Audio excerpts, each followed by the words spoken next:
So this is a pre-wired security light that I've just fit for somebody, replacing a faulty fitting.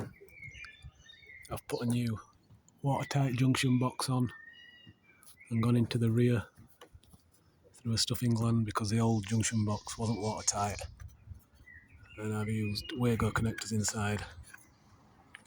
Obviously I've isolated the circuit first, tested for dead.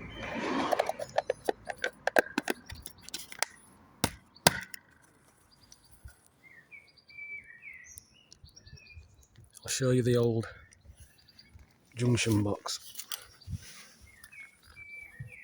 So you have your power coming in this side. You see that's not going to be watertight. Sorry, power in this side, and the fitting was wired in the bottom.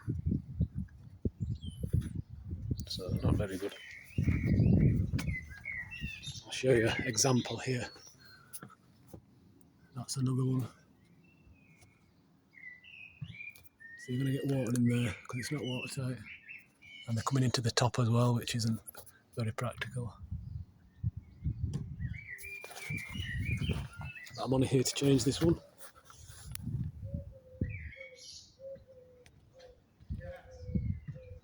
Any questions, please drop a comment and I'll answer them. Thank you.